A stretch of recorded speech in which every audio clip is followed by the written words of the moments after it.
আগের দিন আমরা যেটা দেখলাম যে বাস্তব সংখ্যার মধ্যে আমরা বিভিন্ন রকম ভাগগুলো দেখলাম, সব ভাগগুলো দেখা হয়নি, একটা ভাগ বাকি আছে এখনো।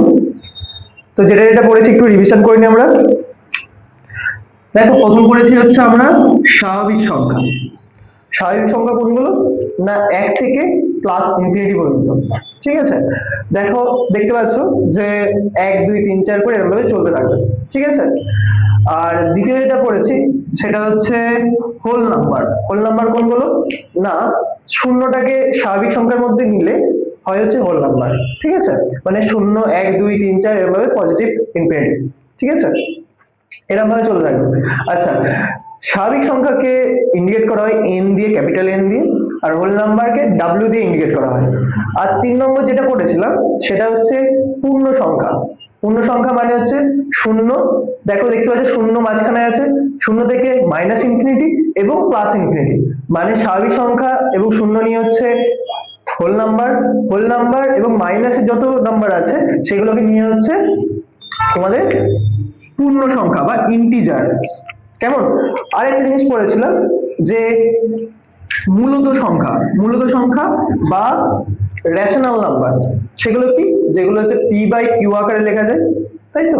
পি বাই কিউ আকারে লেখা যায় মানে হচ্ছে পি এবং কিউ যদি দুটো পূর্ণ সংখ্যা হয় সেটাকে পি বাই কিউ আকারে এরকম ভাবে লেখা যাবে, পি বাই কিউ আকারে লেখা যাবে, এবং কিউ নট ইকুয়াল টু 0 হবে, তাই তো? এটা পড়েছিলাম। আগের দিন আমরা সংখ্যা রেখার কথা বলেছিলাম।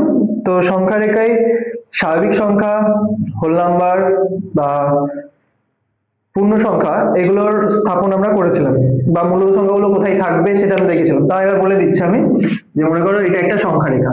ঠিক আছে, সেই সংখ্যা রেখার আমি ভাবলাম যে এখানে আমার শূন্য বিন্দু আছে, তারপরে এখানে আছে 1 2 3 4 5 এমভাবে চললো প্লাস ইনফিনিটি পর্যন্ত, আর -1 -2 -3 -4 এভাবে মাইনাস ইনফিনিটি পর্যন্ত চলবে।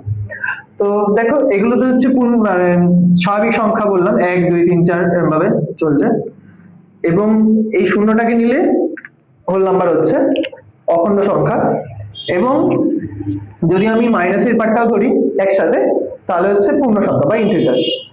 এবার দেখো মূলত সংখ্যা যেগুলোকে বলেছিলাম, মূলত সংখ্যা একটা এক্সাম্পল হচ্ছে সাপোজ ধরে নিই হচ্ছে 1/5, তাই তো? বা 1/2। এটার অবস্থান কোথায় হবে? 1/2 মানে হচ্ছে হাফ। হাফ মানে কি? মানে এইখানটায় অবস্থান হবে। ঠিক আছে, কি করে বার করবো? আমরা দুখানা পয়েন্টকে ধরবো, দুখানা পয়েন্টকে, এটা আগের দিনও দেখিয়েছিলাম যে দুখানা পয়েন্টকে ধরলাম, যেটার মাঝে মিডিল পয়েন্টটা বার করতে হবে, 0 + 1/2। তাহলে কি হচ্ছে দেখো, 1/2, তাই তো? আমি যদি ধরি 1 এবং 2 এর মাঝখানে, তাহলে কিভাবে বার করবো? 1 + 2/2, তাহলে কি হবে? 3/2, তাই তো? তাহলে এটার যখন অবস্থান হবে বার করবো আমরা, সেটা হচ্ছে এখানে, এখানে সরি, এখানে। ঠিক আছে, তাই আমরা মূলত সংখ্যাগুলোকেও সংখ্যা রেখায় স্থাপন দেখলাম। এবার আমরা দেখে নিচ্ছি পরের পার্ট। এতক্ষণ দেখলাম বাস্তব সংখ্যার মধ্যে আমরা যে জিনিসগুলো দেখলাম, তার মধ্যে লাস্ট যে ভাগটা সেটা হচ্ছে অমূলত সংখ্যা। অমূলত সংখ্যা বা ইরেশনাল নাম্বার। ঠিক আছে, ইরেশনাল নাম্বার। তো সেগুলোটা কি? না, মূলত সংখ্যা দেখলাম যেটাকে পি বাই কিউ আকারে লেখা হয়, পি বাই কিউ, এবং কিউ নট ইকুয়াল টু 0। তাহলে অমূলত সংখ্যা কি হবে? না, যেটাকে আমরা পি বাই কিউ আকারে লিখতে পারি না সেগুলোকে হচ্ছে বলা হচ্ছে অমূলত সংখ্যা বা ইরেশনাল নাম্বার। যেমন উদাহরণ দিই আমি, যেমন হচ্ছে কি √2, √3, কিংবা ধরে নাও তোমরা পাই পড়েছো, পাই। পাইটা মানে কি? পাই মানে হচ্ছে তুমি যদি ভাগ করে দেখো এটা কোনোদিন মানে শেষ হবে না, মানে এর যে দশমিকের যে সংখ্যাগুলো আসবে সেটা আসতেই থাকবে, আসতেই থাকবে, আসতেই থাকবে। এই জন্য এগুলোকে অমূলত সংখ্যা বলছি আমরা। ঠিক আছে, এদের মানে এটা অসীম পর্যন্ত যেমন চলবে, 101 101 এরকম ভাবে চলতেই থাকবে, ঠিক তেমনি। ঠিক আছে, বেশ। দেখো এবার আমরা যেগুলো দেখলাম সেটা হচ্ছে মূলত সংখ্যা বা পূর্ণ সংখ্যা বা অখণ্ড সংখ্যা, এগুলোকে আমরা সংখ্যা রেখায় স্থাপন দেখেছি। এবার আমরা অমূলত সংখ্যাকেও সংখ্যা রেখায় কিভাবে স্থাপন করবো সেটা দেখে নিই। তার আগে আমাদের একটা জিনিস দেখতে হবে যে পিথাগোরাসের উপপাদ্য। সেই পিথাগোরাসের উপপাদ্যটা কি? তিনি দেখলেন যে একটা যদি সমকোণী ত্রিভুজ ধরা হয়, এরকম সমকোণী ত্রিভুজ মনে করো, তো সমকোণী ত্রিভুজ কেন বলা হচ্ছে না, একটা কোণ সমকোণ মানে 90 ডিগ্রি একটা কোণ। নাম দিলাম A B C, A B R C. তোমরা জানো যে সমকোণী মানে যে কোণটা থাকে সমকোণ, তার বিপরীত যে বাহুটা থাকে সেটাকে বলা হয় অতিভুজ।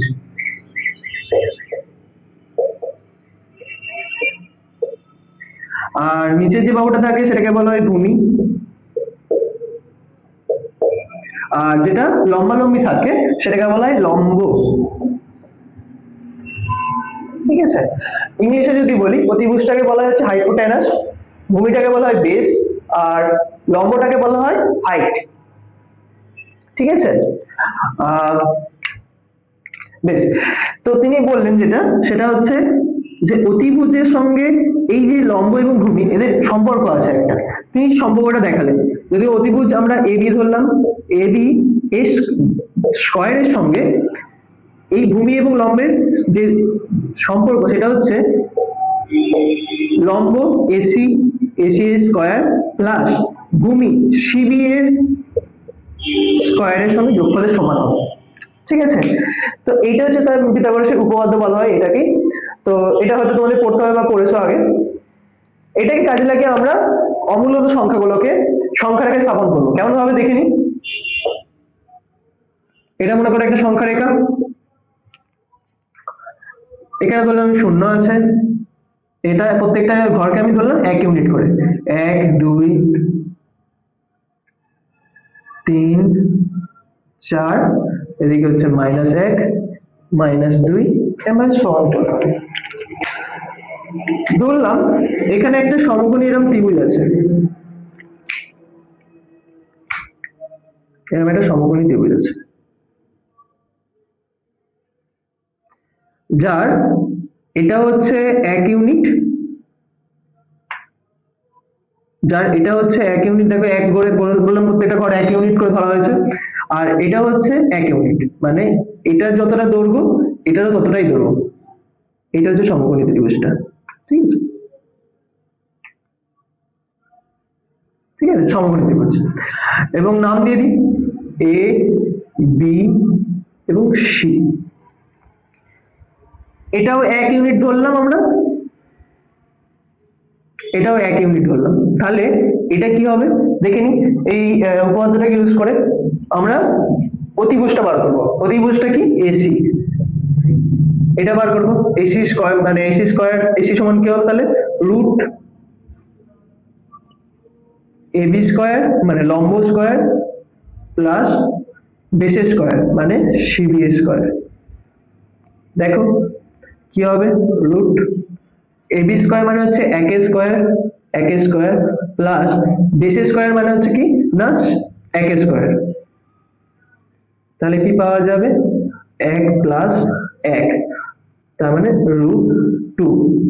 আমরা √2 কে একটা অমূলত সংখ্যা বলেছি, তাই তো, অমূলত সংখ্যা, তার মানে আমি এটাকে বলতে পারি যে এটার ভ্যালু হচ্ছে √2। এই অমূলত সংখ্যাটাকে আমরা সংখ্যা রেখে স্থাপন করবো। তো তো এটা দেখো উপর দিকে আছে, তাহলে আমরা দেখবো এখানে কম্পাস ইউজ করব, যে কম্পাসটাকে আমি যদি এখানে রাখি এবং এটাকে যদি আমি একটা রেডিয়াস ধরি, ঠিক আছে, একটা রেডিয়াস ধরলাম মানে হচ্ছে একটা ব্যাসার্ধ ধরলাম, এবং এটাকে যদি ঘোরাই তাহলে দেখবো যে এটা হয়তো এরকম জায়গায় এসে এই সংখ্যা রেখাটায় ছেদ করে যায়। ঠিক আছে, তো এইখানটায় এটা নাম দিচ্ছি আমি, এই পয়েন্টটার নাম দিচ্ছি, নাম দিলাম পি পয়েন্ট। এই পয়েন্টটার হচ্ছে √2 এর ভ্যালুটা, বোঝা গেছে। আর এটাকে যদি আমি ঘুরিয়ে দিই, পুরোটাকে এরকম ভাবে ঘুরিয়ে রাখি দিই, তাহলে হচ্ছে এই পয়েন্টটা হবে -√2 স্থাপন করো। বোঝা গেছে, এইটাই এরকম ভাবেই সংখ্যা রেখে স্থাপন করা হয় অমূলত সংখ্যাগুলোকে। ক্লিয়ার? দেখো আরেকটা এক্সাম্পল দেখে নিই আমরা, যে √2 তো আমরা স্থাপন দেখে নিলাম যে সংখ্যা রেখে কিভাবে স্থাপন করব। আমি যদি √3 কে স্থাপন করতে চাই তাহলে আমরা কিভাবে স্থাপন করবো সেটা দেখে নিই আমরা। আরেকটা সংখ্যা রেখা নিলাম এরকম 0 1 2 3 4 -1 -2, ঠিক আছে।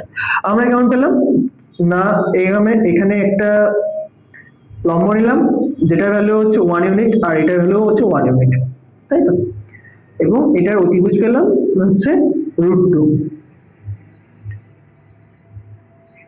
√2।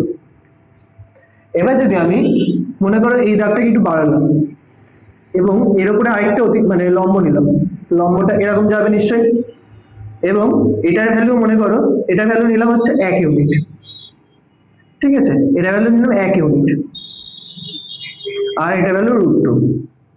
তাহলে এটাও তো একটা সমকোণী ত্রিভুজ হচ্ছে, কোনটার রেসপেক্টে না এই কোনটার রেসপেক্টে, আর আগেরটা ছিল হচ্ছে এই কোনটার রেসপেক্টে, তাই তো।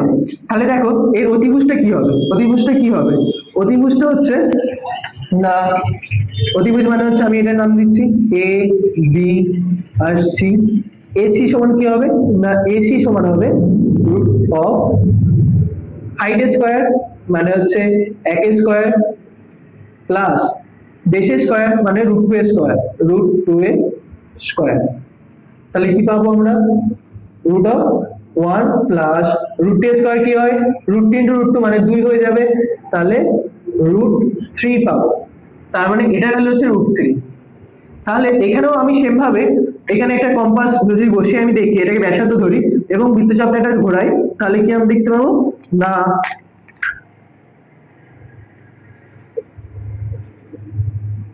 এই জায়গাতে হয়তো পড়ছে, এরকম ভাবে দেখতে হবে যে সংখ্যার রেখাকে এই জায়গায় ছেদ করছে, তাহলে আমি এই ভ্যালুটাকে বলতে পারবো, এই পয়েন্টটাকে বলবো যে √3 অবস্থান। বোঝা গেছে? এরকম ভাবে আমরা সংখ্যা রেখায় সংখ্যাগুলোকে মানে অমূল্য সংখ্যাগুলোকে স্থাপন করব। তোমরা বাড়িতে করে দেখবে যে অমূল্য সংখ্যা কি কি আছে, √5 হবে কিংবা √7 হবে, ঠিক আছে, এইগুলোকে তোমরা বাড়িতে করে দেখবে, কেমন?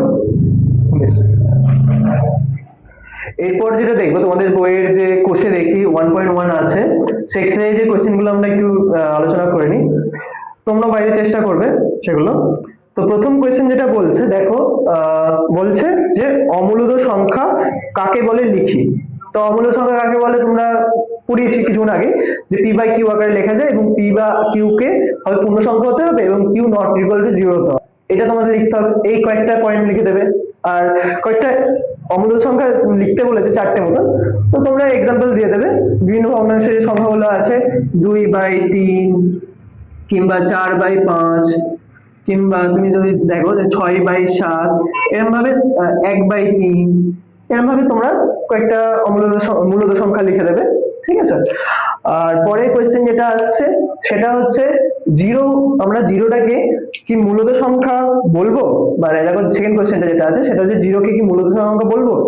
অবশ্যই জিরোকেও তো মূলদ সংখ্যা বলা হয়, তোমাদের সেই ছক দেখেছিলাম মনে আছে আগের ভিডিওতে, যে প্রথমে হচ্ছে স্বাভাবিক সংখ্যা এবং শূন্যটাকে নিয়ে হচ্ছে অখণ্ড সংখ্যা, একটা পঞ্চভুজের মধ্যে চতুর্ভুজের মধ্যে, তারপর পঞ্চভুজের মধ্যে হচ্ছে পূর্ণ সংখ্যা, সমস্ত কিছুকে নিয়ে এরকম ভাবে দেখো। তাহলে কি মূলদ সংখ্যার মধ্যে তো শূন্যটাও আছে, অখণ্ড সংখ্যাটাও আছে, তাই শূন্য কিন্তু একটা মূলদ সংখ্যা, কারণ শূন্যকে আমরা এরকম ভাবে লিখতে পারি 0/1, কারণ শূন্য তো 1 0 0ই আসছে, তাই নিচেরটা কিউ মানে কিউটা তো ≠ = 0, 1 আসছে, তো নিচেরটা তো অন্তত শূন্য আসছে না, তাহলে শূন্যকে কিন্তু আমরা মূলদ সংখ্যা বলতে পারি, ঠিক আছে। এর পরের দেখো কোশ্চেনটা যেটা বলেছে সেটা হচ্ছে কি বলছে, দেখো পরের কোশ্চেনটা সেটা বলছে কয়েকটা সংখ্যা দিয়ে দিয়েছে, সেই মূলদ সংখ্যা দিয়ে দিয়েছে, সেই সংখ্যাগুলোকে আমরা সংখ্যা রেখায় স্থাপন করতে বলেছে, ঠিক আছে। সেগুলো তোমরা দেখবে যে একটা সংখ্যা রেখা এরকম ভাবে এঁকে দেবে পরীক্ষা খাতায়, সংখ্যা রেখা লিখে দিলে এবং সেখানে এরকম ভাবে পয়েন্টিং করলে, বিন্দুগুলোর নাম লিখলে 1 0 1 2 3 4 এরকম ভাবে লিখলে, এবং সেখানে যে অবস্থানগুলো হয় সেটা অনুযায়ী লিখবে। যেমন হচ্ছে -4 বলেছে, আমি যদি ধরি যে -1 -2 -3 -4, তাহলে 4 পয়েন্ট হচ্ছে এরকম ভাবে শূন্য দিয়ে গোল করে দেবে যে হ্যাঁ এই -4টা কোথায় অবস্থান করছে, এই সংখ্যাটা এই জায়গাটা। এবার +7 যদি বলে 5, এটাকে যদি আরেকটু বাড়ায় তাহলে কি হবে 5 6 7, তাহলে 7টা এখানে অবস্থান করছে। এবার যদি কোনো ভগ্নাংশ বলে যে 9/2, 9/2 দেখো কি হবে, 9/2 এর অবস্থান কোথায় হবে, 9/2 মানে কি 9/2 কে যদি ভাগ করি কত আসবে দেখো, 2 4 8, তাই তো 4 8 মানে 4 এখানে থাকবে এবং ভগ্নাংশ থাকবে হচ্ছে 1/2, 4 পূর্ণ 1/2 মানে 4 এই ঘর পর্যন্ত থাকবে এবং এদের পরে থাকবে অবস্থানটা। তাহলে কেমন হবে না, হাফ হলে কি হয় এদের মিডিল পয়েন্টটা হবে এবং 4 ঘর মানে হচ্ছে এই ঘর পর্যন্ত, তাহলে এর যে অবস্থানটা হবে এই 4 এবং 5 এর মাঝখানে। বোঝা গেছে? এরকম ভাবে আছে বাকিগুলো তোমরা করবে বাড়িতে, ঠিক আছে? আরো যদি এক্সাম্পল যেগুলো মানে বলেছে এখানে এক্সারসাইজে, যে 11/5 বলেছে, 11/5, তাহলে কি হবে আমরা যদি 11 কে ভাগ করি তাহলে কি হবে, 11 কে ভাগ করলে কত যাবে, 5 2 এ 10, তত ভাগশেষ থাকছে হচ্ছে 1, তাহলে কি আসবে 2 পূর্ণ 1 এর 5, 2 পূর্ণ 1 এর 5, তাই তো? তাহলে 2 পূর্ণ 1 এর মানে হচ্ছে 2টা তো এই ঘর পর্যন্ত 2 পর্যন্ত চলে এসেছে, তাহলে 1 এর 5টা নিশ্চয়ই হচ্ছে 2 এর পরে অবস্থান করছে, 2 এর পরে এখানে দেখবে যে এটাকে যদি 5টা ভাগে ভাগ করো, 1 2 3 4 5, এরকম যদি 5টা ভাগে ভাগ করো তাহলে হচ্ছে প্রথম পয়েন্টটা হবে, ঠিক আছে? এরকম ভাবে বাকিগুলোও করবে। আর পরের যে এক্সারসাইজটা আছে সেটা বলেছে যে নিচের প্রতিটি ক্ষেত্রে মূলদ সংখ্যা দুটির মধ্যে একটি মূলদ সংখ্যা লিখি এবং সংখ্যা রেখায় বসাই। এটাও আগের দিন দেখিয়ে দিয়েছিলাম। সেটা হচ্ছে দেখো প্রথম 3 নম্বর যে কোয়েশ্চেনটা আছে সেটা হচ্ছে 4 এবং 5 এর মধ্যে মূলদ সংখ্যা লিখতে বলেছে। 4 এবং 5 এর মধ্যে মূলদ সংখ্যা, 4 এবং 5টাও তো মূলদ সংখ্যা, এদের মধ্যে মূলদ সংখ্যা কি হবে না, দুটোকে যোগ করবে দিয়ে 2 দিয়ে ভাগ করে দিলে, তাহলে কি আসবে 9/2, 9/2 এর অবস্থান আমি এক্ষুনি দেখালাম। তাহলে এরকম ভাবে বাকিগুলোও কিন্তু বার করবে। এরপরে যে কোয়েশ্চেনটা আছে 5 নম্বর কোয়েশ্চেন, সেটা হচ্ছে 4 ও 5 এর মধ্যে 3টি মূলদ সংখ্যা লিখি, ঠিক আছে, এবং সংখ্যা রেখায় বসাই। 3টি বলেছে, দেখো এদের মাঝখানের পয়েন্ট হচ্ছে 4 9/5 9/2 এবং 4 এবং 5 এর মধ্যে, এদের মধ্যে আরো কি হতে পারে না 4 প্লাস 9/2 করি বাই 2 করি, তাহলে কি আসবে দেখো, তাহলে আসবে হচ্ছে 2 8 প্লাস 9/2, কি হবে দেখো,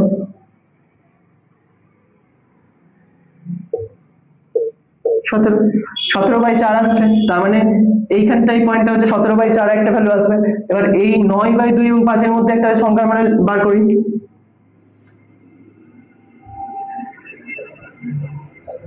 বাই 2, তাহলে কি আসবে,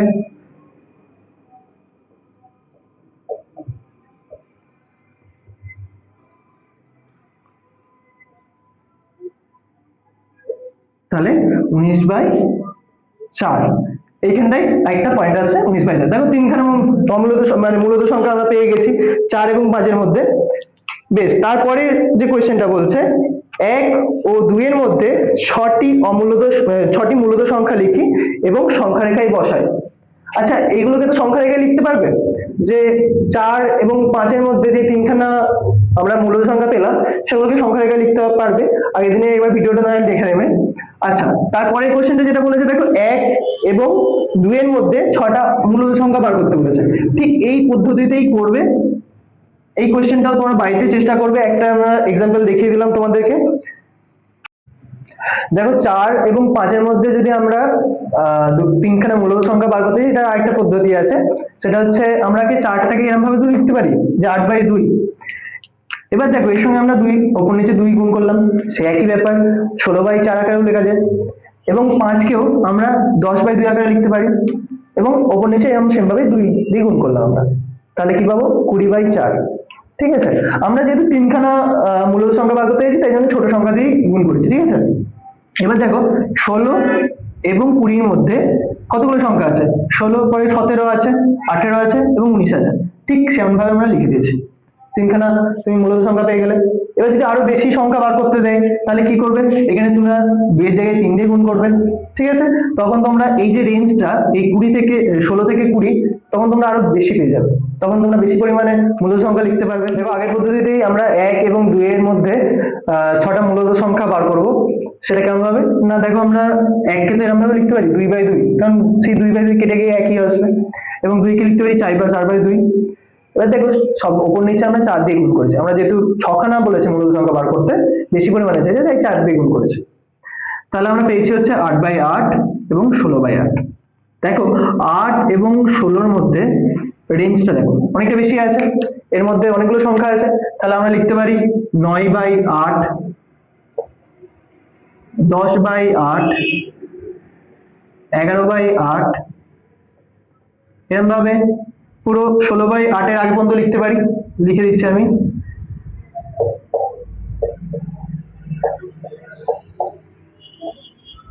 দেখো সকালে তোমরা পেয়ে গেলে মূলত সংখ্যা, তাই তো? তো তোমরা পরীক্ষার খাতে এরকম ভাবেও কিন্তু বার করতে পারো, অসুবিধা নেই। বেশ, তারপরে যেটা বলেছে সাথে কোয়েশ্চেনটা দেখো, যে বলছে 1/5 এবং 1/4-এর মধ্যে আমাদেরকে 3খানা মূলত সংখ্যা বার করতে হবে। দেখো এখানে নিচে তো আলাদা আলাদা সংখ্যা আছে, তো হরটাকে আমাদের সমান করে নিতে হবে আগে। তো হরটাকে সমান করতে গেলে আমাদের লসাগু করতে হবে, 5 এবং 4-এর লসাগু। 1 দিয়ে ছাড়া যাবে না, সাধারণ পদক 1 আছে, তাই 5 আর 4 আছে। তাই আমরা দেখবো যে কিভাবে আমরা হরটাকে সমান করতে পারি। তাই এটাকে আমরা কি করলাম, 1/5-কে আমরা 4 দিয়ে গুণ করছি, আর এখানে আমরা 5 দিয়ে গুণ করছি। ঠিক আছে, এটা দেখো এলো হচ্ছে 4 × 4, 4 × 20, আর এখানে এলো কি না 20, 5। এবার দেখো হরটা সমান হয়ে গেছে। এবার আমরা জিনিসটাকে রেঞ্জটা অনুযায়ী দেখবো যে 3খানা মূলত সংখ্যা বার করতে দিয়েছে, 3খানা মূলত সংখ্যা বার করতে দিয়েছে, তাহলে আমরা দেখি গুণ করে দেখি, এর সঙ্গে আমরা 4 গুণ করে দিচ্ছি, ওপর নিচে 4। ঠিক আছে, তাহলে কি পাওয়া যাবো, 4 × 4 = 16, আর 4 × 2 = 8, 80, 4 × 5 = 20, আর নিচে 80। দেখো 16 এবং 20-র মধ্যে 3খানা সংখ্যা পাচ্ছ। 3খানা সংখ্যা কি কি আছে না, 17 আছে, 18 আছে, আর 19 আছে। এবার এদের নিচে শুধু 20। তাহলে তোমরা পেয়ে যাবে হচ্ছে 3খানা মূলত সংখ্যা 1/5 এবং 1/4-এর মধ্যে। কেমন? ঠিক আছে, এরপরে যেটা বলছে দেখো, এবার 8 নম্বর যে কোয়েশ্চেনটা বলছে সেটা হচ্ছে দুটো সত্য মিথ্যা দিয়ে রেখে দিয়েছে। দেখো প্রথমটা কি বলছে, দুটি পূর্ণ সংখ্যার যোগফল, বিয়োগফল ও গুণ করে সর্বদাই কি পূর্ণ সংখ্যা পায়? দুটো পূর্ণ সংখ্যা নিই, দুটো পূর্ণ সংখ্যা কি হবে, 2 আর 3 আছে। প্রথমে যোগ করে দেখি, দুটোকে যোগ করলাম, কি পেলাম, 5 পেলাম। 5টাও তো একটা পূর্ণ সংখ্যা। এবার বিয়োগ করে দেখি, আমরা 2 - 3 করে দেখি, কত হচ্ছে, -1। -1টাও তো একটা পূর্ণ সংখ্যা। আর গুণ করে দেখছি, 2 এবং 3, 2 × 3 = 6, তাহলে এটাও 6টাও তো একটা পূর্ণ সংখ্যা। তাই যোগ, বিয়োগ এবং গুণ করে মানে দুটো পূর্ণ সংখ্যার সর্বদাই আমরা একটা পূর্ণ সংখ্যাই পাবো। ঠিক আছে, তাই প্রথম যে স্টেটমেন্টটা আছে সেটা সত্য।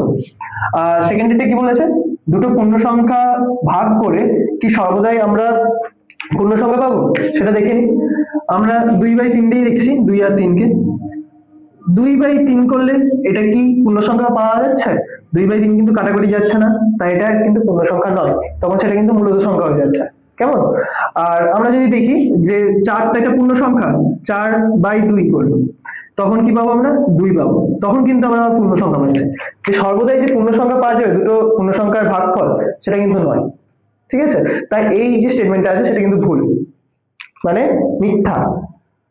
ঠিক আছে, আর লাস্ট যেটা 9 নম্বর বলছে সেটা হচ্ছে কি না, দুটো মূলত সংখ্যাকে নিয়ে আমাদের কিছু অপারেশন আছে, সেইগুলো করতে বলেছে।